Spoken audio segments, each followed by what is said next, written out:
J'aimerais poser quand même une question à certaines personnes là, parce qu'il y a des commentaires quand on parle de la Russie, mais ils sont hallucinants.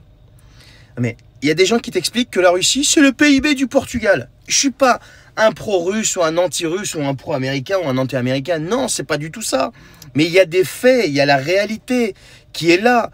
La Russie, c'est le PIB du Portugal ou de l'Espagne ou de je sais pas qui, et que si les Américains voulaient ou ils pouvaient juste mettre la pression sur les pays de l'OPEP pour plus de production de pétrole, ce qui ferait chuter le baril à 30 $, et ce qui mettrait la Russie à genoux, je sais pas quoi, machin, truc, ils partent dans des délires. Ma question, elle est simple. Si c'était aussi facile que ça, pourquoi les pays occidentaux ne le font pas? Pourquoi les États-Unis ne le font pas? Si c'était si facile, il y a juste à mettre la pression sur les pays de l'OPEP, hop, ils ouvrent les robinets, ça fait chuter les prix, et donc, la Russie, elle est marron avec son histoire de pétrole, de gaz, de je sais pas quoi. La réalité, elle est tout autre. Il va falloir accepter le réel. Et tant qu'on n'a pas accepté le réel, tu vois, même si ça nous plaît pas, il n'y aura pas de solution possible. Tu auras toujours des successeurs de Bruno Le Maire, là, qui voulaient terrasser l'économie russe, donc un Jean-Noël Barrot, qui vient t'expliquer qu'on va appliquer, avec ses mimiques, des sanctions massives. Et on va terrasser l'économie russe. Mais tout ce que tu as terrassé, c'est la France, bouffon. Tout ce que tu as terrassé, c'est le pouvoir d'achat du peuple français. Qu'est-ce que tu me racontes? Parce que la réalité, c'est quoi? Même ici, les Occidentaux prévoient, par exemple, juste un truc tout bête, hein, que la Russie va produire plus de 250 000 obus par mois. Mais vous imaginez 250 000 obus par mois? Je ne sais combien de fois plus que ce que produit l'Europe tout entière. Et elle va pouvoir avoir des stocks mais pendant des décennies et des décennies. Elle aura des décennies d'avance sur nous.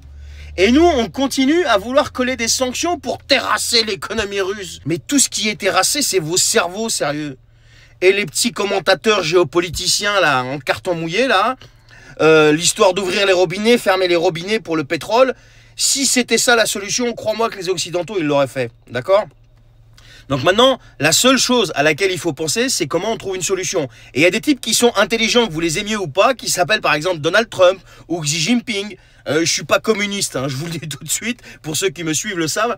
Ces types-là essayent quand même de mettre tout le monde autour de la table pour trouver une solution. Et aujourd'hui, on est le 15, normalement, il y aurait un début de solution qui pourrait être trouvé, tu vois. À moins que Macron, Starmer, Merz, tous les guerrieros de canapé, avec leur mouchoir blanc sur la table dans le train, tu vois, eh bien, viennent encore fourrer leur nez pour dézinguer tout ça. Voilà.